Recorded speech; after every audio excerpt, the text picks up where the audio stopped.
पढ़ाई और भी मज़ेदार हो जाए जब खुद अवस्थी सर पढ़ाएं। उनसे जुड़ने के लिए उनके चैनल को सब्सक्राइब करें और बेल आइकन को दबाएं उनके लेक्चर्स को सबसे पहले देखने के लिए।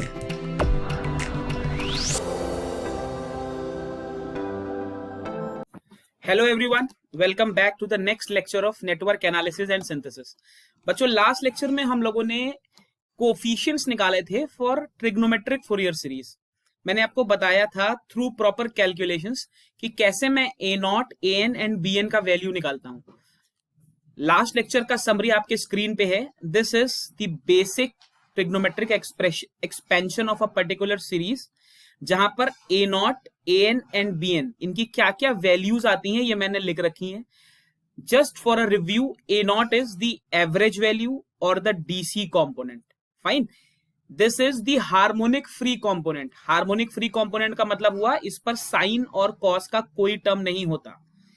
AN is the coefficient that corresponds to all the harmonics related to cos theta. Likewise, BN वो टर्म है जो साइन के सभी हार्मोनिक्स को रखता है। यहां पर N was the harmonic। Harmonic मतलब वो फ्रीक्वेंसी कंपोनेंट जो किसी सिग्नल में आते हैं। अब बच्चों, लास्ट लेक्चर के एंड में मैंने आपको एक बहुत ही ब्रीफ इंट्रोडक्शन दिया था regarding even and odd functions. मैंने आपको बताया था कि इवन फंक्शंस वो फंक्शंस होते हैं जो आपके y एक्सिस के अबाउट सिमेट्रिक होते हैं। I am again repeating it, even functions are symmetric about y axis या वर्टिकल एक्सिस। मतलब मेरा वो फंक्शन जिसका ग्राफ y एक्सिस के अबाउट सिमेट्रिक होगा। जैसे मैंने आपको बताया था cos थीटा। cos थीटा का ग्राफ अगर आप देखोगे तो ये मेरी y एक्सिस है। इस y एक्सिस के अबाउट सिमेट्रिक होता है। सिमेट्रिक मतलब मैं अगर y एक्सिस पर एक मिरर रख दूं तो जैसा शेप राइट हैंड साइड पर है बच्चों, वैसा ही शेप लेफ्ट हैंड साइड पर भी आएगा। ऐसे ही ऑड सिमेट्री क्या होती है? Odd symmetry is that the graph is symmetrical about the origin. अब the question is, what is the utility of wave symmetry in Fourier series expansion? मुझे Fourier series के एक्सपेंशन में वेव सिमेट्री से क्या फायदा हो सकता है? देखो, अगर मुझे ग्राफ को डिकोड करना आ जाए, अगर मैं ये समझ जाऊं सिर्फ ग्राफ को देखकर कि मेरा फंक्शन कैसा है, वो इवन है, ऑड है, हाफ वेव सिमेट्रिक है, क्वार्टर वेव सिमेट्रिक है, तो इससे मुझे फूरियर सीरीज एक्सपेंशन के बहुत से टर्म्स के बारे में जानकारी मिल जाती है। मैं कई टर्म्स के बारे में प्रिडिक्ट कर सकता हूं अगर मैं सिमेट्री जान जाऊं।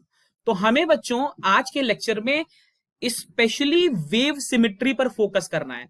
देखिए, आप जो फर्स्ट ईयर में पढ़ के आए हैं, आप क्या करते हो, आपको क्वेश्चन मिलता है, आप स्टार्ट करते हो, A0 निकालते हो, AN निकालते हो, BN निकालते हो, देखते हो कुछ जीरो आया, कुछ जीरो नहीं आया, या बाद में आपने याद कर लिया है कि फंक्शन इवन होगा तो ये टर्म जीरो होगा, ऑड होगा तो ये टर्म जीरो होगा। तो आज के लेक्चर में मैं आपको लॉजिक समझाऊंगा, मैं आपको ये बताऊंगा। By the end of the lecture आप ये समझ जाओगे कि कैसे आप ग्राफ देखोगे।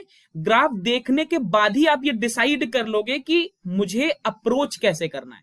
आप खुद ही सोचिए, अगर आप ग्राफ देखते ही ये जान जाओ, भाई आपको एग्जाम में क्या आएगा, आपको एक वेवफॉर्म दिया होगा, उस वेवफॉर्म का आपको फोरियर सीरीज एक्सपेंशन लिखना है। अगर आप वेवफॉर्म देखकर ही ये डिकोड कर ले जाओ कि वो वेवफॉर्म इवन सिमेट्रिक है, ऑड सिमेट्रिक है, हाफ वेव सिमेट्रिक है या क्वार्टर वेव सिमेट्रिक है, तो आपको अननेसेसरली A0, AN या BN की वैल्यू निकालने की जरूरत ही नहीं है। आप सीधे सीधे कह सकते हो दैट पर्टिकुलर ग्राफ इज से इवन सिमेट्रिक, तो I am sure that this even symmetric graph will not have any DC component. वहां पर A0 का कोई वैल्यू नहीं आएगा। तो इसके लिए वेवफॉर्म को देखकर डिसाइड करने की कैपेबिलिटी आनी चाहिए। तो आज का लेक्चर स्ट्रिक्टली इसी बात पर फोकस करेगा, ठीक है ना। तो सबसे पहले बच्चों हम लोग देखते हैं कि ये इवन सिमेट्री क्या होती है। Let us start with even symmetry. तो इवन सिमेट्री का मतलब क्या हुआ, मैंने आपको बताया था, ग्राफ मेरा y एक्सिस के अबाउट सिमेट्रिकल है, प्लस वो प्रॉपर्टी जो मैं फ्रीक्वेंटली यूज करूंगा इन symmetrical concepts is this is a property of the integration जो मैं सिमेट्री में यूज करूंगा for even and odd symmetry. ये जीरो भी हो सकता है बच्चों और ये 2 times of 0 to a f of t dt, ये भी हो सकता है, ठीक है ना। जब मेरा फंक्शन ऑड होगा तो मैं सीधे सीधे इस इंटीग्रेशन को 0 बोल दूंगा। जब मेरा फंक्शन इवन होगा तो मैं अपने इस इंटीग्रेशन को मॉडिफाई करके ऐसे लिख सकता हूं। क्लियर। चलिए अब सबसे पहले देखते हैं कि ए नॉट के बारे में मैं क्या कह सकता हूं। तो ए नॉट की अगर वैल्यू देखें तो ए नॉट का बच्चों बेसिक वैल्यू होता है -t 1/t माइनस t/2 से t/2 f of t dt, ठीक है ना। यही मेरा वैल्यू होता है ए नॉट का। अब कैसे डिसाइड करूंगा कि ए नॉट मुझे क्या लेना है। अब देखो बच्चों, फंक्शन इवन है, अगर मुझे बता दिया गया कि एफ टी इज इवन, अगर नहीं भी बताया गया और मैं आइडेंटिफाई कर ले गया कि फंक्शन इवन है, कैसे आइडेंटिफाई करूंगा, मैं चेक करूंगा कि मेरा ग्राफ क्या वाई एक्सिस के अबाउट सिमेट्रिक है। अगर है तो वेल एंड गुड, अगर नहीं है तो चेक करते हैं क्या होता है। तो मैं मान लेता हूं कि ग्राफ सिमेट्रिक है, मतलब मैंने आइडेंटिफाई कर लिया है कि फंक्शन मेरा इवन है। तो जैसे ही मेरा फंक्शन इवन है, मैं इस प्रॉपर्टी का इस्तेमाल करके इस इंटीग्रेशन को क्या लिख सकता हूं, 2/t 0 to t F T D T. तो अब यहां पे आप देख रहे हो कि ए नॉट का वैल्यू आप instead of using this formula you can use this formula, ये आपको सीधे ए नॉट का वैल्यू निकाल के दे देगा, राइट। चलिए अब देखते हैं एन पे क्या फर्क पड़ेगा अगर फंक्शन इवन हो। ध्यान से देखेंगे, एन का फॉर्मूला बच्चों क्या था, N was 2/t minus t/2 से t/2 f of t cos n omega not p dt। अब देखिए कैसे आपको कैच पकड़ना है। देखो मैं इवन फंक्शन की बात कर रहा हूं, that means F T is even, right, F T is even. अच्छा, cos omega T even function होता है, ये मैंने आपको लास्ट लेक्चर में ही बताया था। अब ध्यान से देखो, एक इवन फंक्शन दूसरे इवन फंक्शन से मल्टीप्लाई हो रहा है। एक इवन फंक्शन बच्चों दूसरे इवन फंक्शन से मल्टीप्लाई हो रहा है, तो आंसर क्या आएगा, even into even is always an even, e into e will give you an even function. तो बच्चों अगर ये इवन फंक्शन है तो अगेन मेरा ये जो लिमिट -t/2 से t/2 था, इसको मैं क्या कर सकता हूं, सेम प्रॉपर्टी यूज करूं, दिस वन, ये वाली। तो यहां पे आ जाएगा बच्चों 4/t 0 से t f of t cos n omega naught t dt। तो अब मुझे an का वैल्यू ये मालूम है, तो instead of using that formula मैं an के लिए डायरेक्टली ये फॉर्मूला यूज कर सकता हूं, a नॉट के लिए मैं डायरेक्टली ये फॉर्मूला यूज कर सकता हूं, ठीक है ना। तो अगर आप फॉर्मूला याद कर पाए तो वेल एंड गुड, नहीं याद कर पाएंगे तो भी कोई प्रॉब्लम नहीं है, आपको मैं अभी बताऊंगा कैसे करना है। अच्छा, अगर मैं bn की बात करूं तो bn का बेसिक फॉर्मूला क्या था बच्चों, 2/t माइनस t/2 से t/2 f ऑफ t, अब की बार क्या है, sine n omega naught t dt। अब ध्यान से देखिए एफ टी एक इवन फंक्शन है, राइट, और sine n omega naught t एक ऑड फंक्शन है। अब बच्चों अगर मैं इवन फंक्शन को ऑड फंक्शन से मल्टीप्लाई करूंगा तो मुझे हमेशा ऑड फंक्शन मिलेगा। इसका क्या मतलब हुआ, इसका बच्चों सिंपल सा मतलब ये हुआ कि ये दोनों फंक्शन मिला के अब की बार एक ऑड फंक्शन देंगे, और अगर ये दोनों फंक्शन मिला के ऑड फंक्शन देंगे तो मैं अपने इंटीग्रेशन वाले फॉर्मूले से देखूं, जब मेरा एफ टी ऑड होता है तो ये इंटीग्रेशन क्या हो जाएगा, 0 हो जाएगा बच्चों। तो अगर ये इंटीग्रेशन 0 हो गया तो मुझे पता चल गया कि बी एन की वैल्यू 0 है। दैट मीन्स मेरा कंक्लूजन क्या हुआ, अगर मैं वेरीफाई कर पा रहा हूं कि मेरा वेवफॉर्म इवन सिमेट्री रखा है तो एक चीज श्योर हो गई कि bn इज 0। क्लियर है ना। तो ये bn इज इक्वल टू 0 आप याद तो करते थे आज तक कि भाई अगर इवन सिमेट्री है तो bn 0 है, बट लॉजिक यहां से आता है, यहां से मुझे पता चलता है कि क्यों bn 0 है। क्लियर है। अच्छा, अगर a नॉट an की बात करूं तो a नॉट और an मे और मे नॉट बी 0, मे और मे नॉट बी 0। तो ए नॉट और एन के लिए कोई कंडीशन नहीं निकली है, तो ए नॉट और एन के लिए मैं नहीं कह सकता, भाई हो सकता है कैलकुलेट करने के बाद वो 0 आ जाए, बट आप अपना शुरुआत 0 मान के नहीं कर सकते। क्लियर है। तो इवन सिमेट्री में ये क्लियर हो गया है कि ए नॉट 0 है। अब बच्चों देखते हैं कि अगर ऑड सिमेट्री हो तो क्या हो। ऑड सिमेट्री का मतलब मैंने मान लिया कि एफ टी ऑड है, एफ टी मेरा ऑड है, मतलब F of minus T is equal to F T, right. F of minus T is equal to F T, ये क्लियर हो गया है कि एफ टी ऑड है। तो अब बच्चों ए नॉट का वैल्यू देखो, ए नॉट फॉर्मूला क्या था, 1/t minus T by two से T by two F of T D T. अब ध्यान से देखिए, मैं यहां पर फिर से वो रूल लिख देता हूं, माइनस ए से A F of T D T. ये जीरो भी हो सकता है और ये 2 times of 0 to A F T D T ये भी हो सकता है। तो मेरा फंक्शन ऑड है, ऑड है मतलब ये इंटीग्रेशन सीधे जीरो है। क्लियर भाई, देखिए एफ टी ऑड है, एफ टी ऑड है तो मैंने यहां वाली प्रॉपर्टी लगाई और मैंने सीधे कह दिया बच्चों कि ए नॉट का वैल्यू जीरो है। अब ए एन के बारे में देखें, ए एन क्या था मेरा, ए एन था मेरा बच्चों 2/t minus T by two से T by two F T cos N omega naught T D T. अब देखिए एफ टी मेरा ऑड है और cos N omega naught T मेरा इवन है, तो ऑड इंटू इवन मुझे क्या देगा, 100% एक ऑड फंक्शन देगा। और अगर ऑड फंक्शन देगा बच्चों तो ये इंटीग्रेशन भी जीरो। क्लियर है, आप देख रहे हो कैसे इवन और ऑड फंक्शन के कॉन्सेप्ट से मैं ए नॉट, ए एन और बी एन डिसाइड कर रहा हूं। बी एन के बारे में क्या कह सकता हूं, B N will be minus T by two से T by two F T, यहां पर लिखूंगा बच्चों sine N omega naught T D T. अब देखिए this is odd, this is odd, तो odd into odd will give you even. तो ये इवन फंक्शन है अगर, तो ये हो गया 4/t 0 से t F T sine N omega naught T D T. तो क्लियर है। अब आप देख रहे हो अगर मेरा फंक्शन ऑड है तो क्या चीज श्योर है, ए नॉट जीरो है for sure, A N zero है for sure, B N may और may not be zero, may और मे नॉट बी जीरो। अब देखिए मैं मे और मे नॉट बी जीरो इसलिए बोल रहा हूं क्योंकि कभी कभी सॉल्व करने पे जीरो आ जाता है, तो बच्चों को ये कंफ्यूजन रहता है कि भाई ये तो जीरो नहीं आना चाहिए। तो ये जो इवन ऑड वाला कॉन्सेप्ट है उससे जीरो नहीं आ रहा है, बट ये भी तो हो सकता है कि मैं सॉल्व करूं और सॉल्व करने के बाद मुझे वैल्यू जीरो मिल जाए, राइट, ये भी हो सकता है।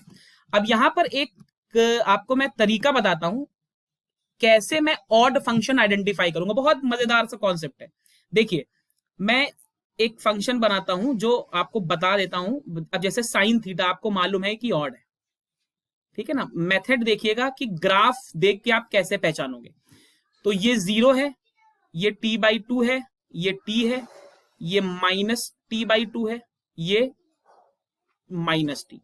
तो अब देखो इसका तरीका क्या है, जब कभी भी आपको ग्राफ से आइडेंटिफाई करना हो तो माइनस टी बाई टू से टी बाई टू, ध्यान से देखेंगे, माइनस टी बाई टू से टी बाई टू, इसके बीच का ग्राफ बना लीजिए। ग्राफ क्या आएगा, सिर्फ इतना ग्राफ बना लीजिए, माइनस टी बाई टू से टी बाई टू ग्राफ इतना आएगा, ठीक है ना।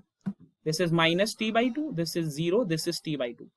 अब इन दोनों हिस्सों में से this is part one, this is part two, किसी एक पार्ट को फिक्स कर दो। मान लेता हूं मैंने वन को फिक्स कर दिया, चलो तो मैंने वन को फिक्स कर दिया, ये मेरा वन फिक्स हो गया। अब टू का मिरर इमेज ले लो, किस पर, टू का इमेज ले लो वर्टिकल एक्सिस पे। तो अगर इस पार्ट का मैं इमेज लूंगा बच्चों, तो इस पार्ट का इमेज कितना आएगा, इस पार्ट का इमेज इतना ही तो आएगा। यहां पर देखिए इसका इमेज यही होगा, इसमें कोई डाउट नहीं होना चाहिए, सिंपल, इसका इमेज यही आएगा, दिस वन, ठीक, ये टू डैश। अब अगर वन एंड टू डैश एक दूसरे के इमेज हैं तो फंक्शन ऑड है। ध्यान से समझिएगा, अगर वन और टू डैश एक दूसरे के इमेज हैं, तो अगर बच्चों में यहां पर एक शीशा रख दूं, यहां पर एक मिरर रख दूं, तो आपको दिख रहा है वन और टू डैश एक दूसरे के इमेज ही तो हैं। तो ये भी एक तरीका होता है ग्राफ को देखकर ये पहचानने का कि इवन फंक्शन बनेगा या ऑड, ठीक है। अभी जब मैं क्वेश्चन करूंगा तो आपको बहुत सारे ग्राफ कराऊंगा, मतलब आप क्वेश्चन देखोगे और देखते ही ये डिसाइड कर दोगे कि ये तो ऑड है, ठीक है ना। आपको मैथमेटिकल कैलकुलेशन भी नहीं करना, सिर्फ आपने ग्राफ देखना है और बता देना है कि ये इवन है और ये ऑड है, क्लियर है। अब बहुत ही इंपॉर्टेंट एक सिमेट्री देखते हैं जिसको बोलते हैं हाफ वेव सिमेट्री। चलिए चेक करते हैं क्या है। चलिए बच्चों सबसे पहले समझते हैं कि हाफ वेव सिमेट्री है क्या। देखिए ये जो इक्वेशन लिखी है, अगर कोई सिग्नल ये इक्वेशन सेटिस्फाई करता है तो मैं कहता हूं कि सिग्नल में हाफ वेव सिमेट्री है। अब यहां पे बच्चों t/2 जो है, this is your half time period. t/2 is half time period, मतलब अगर फंक्शन का पीरियड है कैपिटल टी तो t/2 is half time period. अब कैसे आप वेरीफाई करोगे? देखो अगर वेरीफाई कर ले गए कि हाफ वेव सिमेट्री है तो आपको मैं बता दूंगा कि हाफ वेव सिमेट्री में क्या क्या चीजें आपको लगानी है। तो सबसे पहले तो किसी भी सिग्नल में ये वेरिफिकेशन जरूरी है कि क्या हाफ वेव सिमेट्री है भी।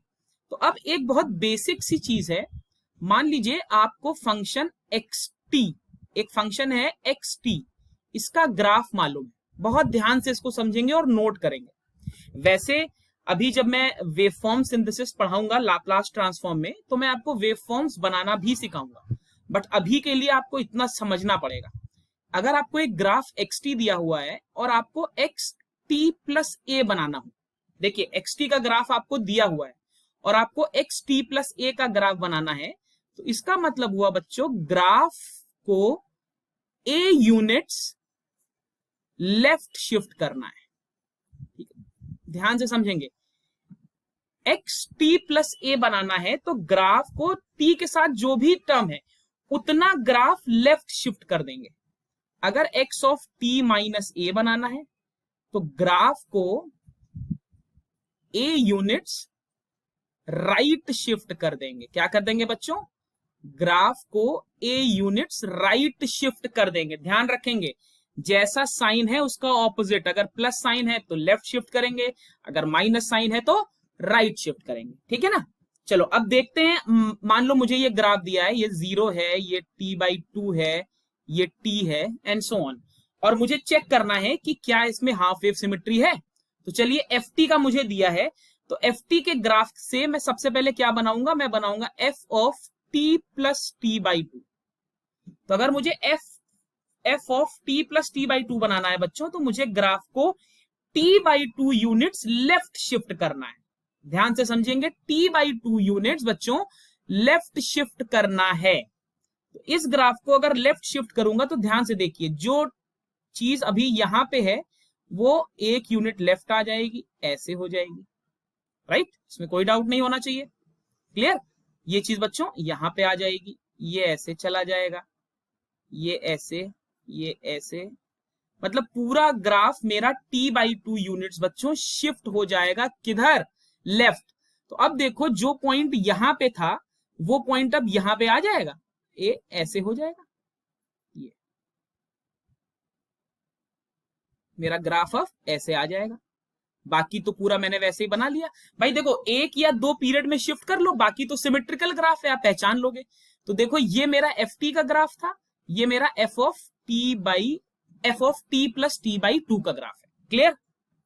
अब f ऑफ t+t/2 के बाद मुझे इसका, भाई ये माइनस यहां है, मैं ऐसे भी तो लिख सकता हूं, यहां माइनस कर दूं, यहां प्लस कर दूं, कोई प्रॉब्लम नहीं, ऐसे भी कर सकता हूं। अब मुझे x ऑफ t+a यहां तक का ग्राफ मैं बना चुका हूं। अब मुझे क्या बनाना है? -x ऑफ t+a, इसका ग्राफ बनाना है। अगर -x ऑफ t+a का ग्राफ बनाना है तो मतलब मुझे एम्पलीट्यूड को बदल देना है। मान लो ये एम्पलीट्यूड a है तो ये -a रहा होगा। तो जो चीज ऊपर थी उसको इन्वर्ट कर देना है। जब कभी भी ग्राफ के बाहर माइनस आता है तो x एक्सिस के अबाउट ग्राफ इन्वर्ट हो जाता है। तो देखो, हर चीज का मतलब, अगर यहां पर ये नेगेटिव है तो यहां पर इसको पॉजिटिव बना देना है। राइट? यहां पर ये पॉजिटिव है तो यहां पर इसको नेगेटिव बना देना है। यहां पर ये नेगेटिव था हिस्सा तो इस हिस्से को पॉजिटिव बना देना है। आप देख रहे हो चेंजेस? समझिए, यहां पर ये चीज नेगेटिव है तो यहां पर ये चीज पॉजिटिव बन गई, यहां पर ये चीज पॉजिटिव है तो यहां पर ये चीज नेगेटिव बन गई। ठीक है ना? और इधर भी मैंने सिमेट्री के हिसाब से ग्राफ अपना ऐसे ही बना लिया। अब ये मेरा ग्राफ किस चीज का बना? ये मेरा ग्राफ बना -f ऑफ t+t/2। अब बच्चों जरा इस ग्राफ और इस ग्राफ को देखो, देखिए दोनों ग्राफ सेम आ रहे हैं। भाई ये मेरा ft का ग्राफ था, एफ टी के ग्राफ से ही मैंने minus F of T plus T by to का ग्राफ बना लिया और दोनों ग्राफ मेरे सेम आ रहे हैं। और यही बच्चों मेरी हाफ वेव सिमेट्री की कंडीशन भी थी। क्लियर है? यही मैंने आपको कंडीशन बताई थी हाफ वेव सिमेट्री की। तो मेरी हाफ वेव सिमेट्री की कंडीशन सेटिस्फाई हो रही है। अगर कंडीशन सेटिस्फाई हो रही है दैट मींस यहां पर हाफ वेव सिमेट्री एप्लीकेबल है। अब क्वेश्चन आता है, अगर फंक्शन में हाफ वेव सिमेट्री की सिमेट्री एप्लीकेबल है तो क्या क्या चेंजेस आएंगे। तो सबसे पहली चीज बच्चों ये याद रख लीजिए, ए नॉट का वैल्यू हो जाएगा 0। जैसे इवन नॉट के लिए आपने याद किया है हाफ, वैसे हम ये डिराइव भी कर सकते हैं। लास्ट टू लास्ट ईयर से तक तो ये हम डिराइव ही करते थे, बट कभी पूछता नहीं है। बाकी गेट वगैरह में भी derivation is not that important, integration की हेल्प से ये डेरिवेशन होता है। तो अगर किसी को डेरिवेशन जानना होगा तो मैं क्लास में आपको डिराइव करके भी बता दूंगा, देयर इज नो प्रॉब्लम। ठीक है ना? तो ए नॉट 0 होगा। अब ए एन और बी एन देखिए कैसे होगा। ए एन और बी एन ये दोनों भी 0 होंगे। कब? For every even N. मतलब अगर एन की वैल्यू इवन होगी तो ए एन और बी एन भी 0 हो जाएंगे। अच्छा, अगर इवन नहीं होगी तो क्या होगा? तो मैं वही फॉर्मूला यूज करूंगा ए एन और बी एन का जो मैं अभी तक यूज कर रहा था। भाई ए एन के लिए मैं क्या कर रहा था? 2/t minus T by two से T by two F of T cos N omega naught T D T. ये ए एन के लिए यूज कर रहा था, बी एन के लिए यहां पर साइन एन ओमेगा नॉट था। तो मैं वही फॉर्मूला यूज करूंगा जो फॉर्मूला मैं अभी तक यूज कर रहा था। उस फॉर्मूले में बच्चों कोई चेंज नहीं आएगा। हाँ, अगर एन इवन है तो ए एन और बी एन 0 हो जाएगा। वो क्वेश्चन देखोगे तो आपको क्लियर हो जाएगा कि इवन आ रहा है एन या ऑड आ रहा है, तो वहां से आपको ये कैच मिल जाएगा। क्लियर है? तो अब हाफ वेव सिमेट्री पर आपको बहुत सारे क्वेश्चन मिलेंगे, बहुत सारे क्वेश्चन। तो अगर आप पहचान ले गए कि हाफ वेव सिमेट्री, तो आप देख रहे हो आपका काम और आसान हो गया। ठीक है ना? अब एक टाइप की सिमेट्री और होती है बच्चों जिसको बोलते हैं quarter wave symmetry. Quarter wave symmetry. अब देखिए ये सबसे आसान है। ये सबसे आसान क्यों है? क्योंकि क्वार्टर वेव सिमेट्री का मतलब हुआ कि हाफ वेव सिमेट्री तो है, ये मैंडेटरी है। मतलब आपके ग्राफ पे हाफ वेव सिमेट्री तो है, प्लस आइदर इवन सिमेट्री है और ऑड सिमेट्री है। मतलब अब की बार दो तरह की सिमेट्रीज हैं। हाफ वेव सिमेट्री तो है ही, तो मतलब अब पूरी सिमेट्री पढ़ने के बाद आपको हिंट क्या मिलती है कि भाई सबसे पहले मैं हाफ वेव सिमेट्री चेक कर लूं अपने ग्राफ में। अगर हाफ वेव सिमेट्री है तो क्वार्टर वेव सिमेट्री के लिए भी मैं चेक कर पाऊंगा। वो कैसे चेक करूंगा? पहले मैं हाफ वेव सिमेट्री चेक करूंगा ऐसे ही ग्राफ से, उसके बाद मैं देखूंगा कहीं ऐसा तो नहीं कि हाफ वेव सिमेट्री के बाद इवन सिमेट्री भी है या हाफ वेव सिमेट्री के बाद ऑड सिमेट्री भी है। अगर ऐसा है तो कंडीशंस क्या होंगी? देखो, अगर हाफ वेव सिमेट्री है तो एक चीज तो क्लियर है बच्चों कि ए नॉट का वैल्यू 0 है, ये मैंडेटरी है। आपने देखा है हाफ वेव सिमेट्री में कि ए नॉट तो 0 है। अब हाफ वेव सिमेट्री के साथ अगर इवन भी है तो इवन के साथ मेरा क्या कंडीशन आ रहा था? जब इवन सिमेट्री थी तो bn मेरा 0 था। मतलब क्वार्टर वेव सिमेट्री, अब देखिए कई सारी तीनों सिमेट्रीज को मिला के बन रही है। सबसे पहले मैंने हाफ वेव सिमेट्री चेक की, अगर हाफ वेव सिमेट्री है तो ए नॉट तो 0 हो गया, ये पक्का है। उसके बाद मैंने इवन सिमेट्री चेक की, अगर इवन सिमेट्री भी होल्ड कर रही सर्किट में, मतलब मैंने वाई एक्सिस के अबाउट इमेज बनाई, अगर इमेज सेम आ रही तो इवन सिमेट्री, मतलब bn भी 0 हो गया।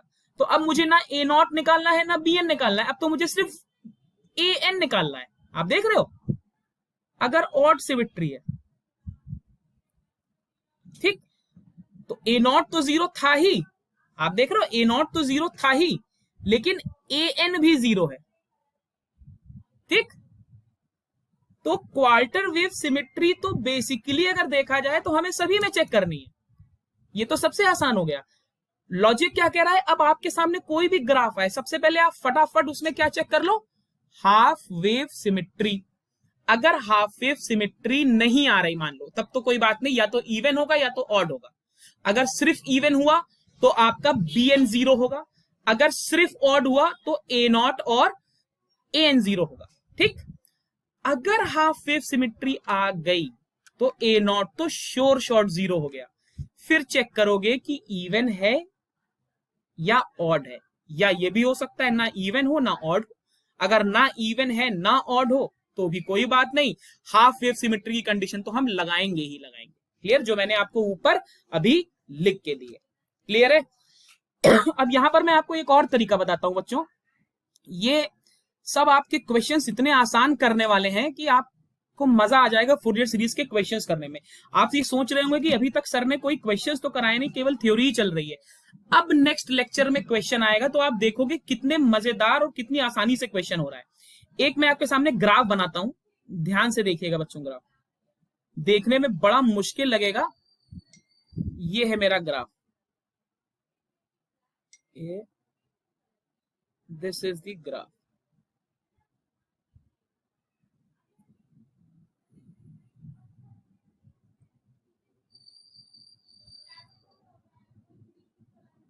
ये this is 0, this is t/2, this is t, this is -t/2। अब मैं आपको हाफ वेव सिमेट्री चेक करने की एक और आसान ट्रिक बता रहा हूं, ध्यान से देखिएगा।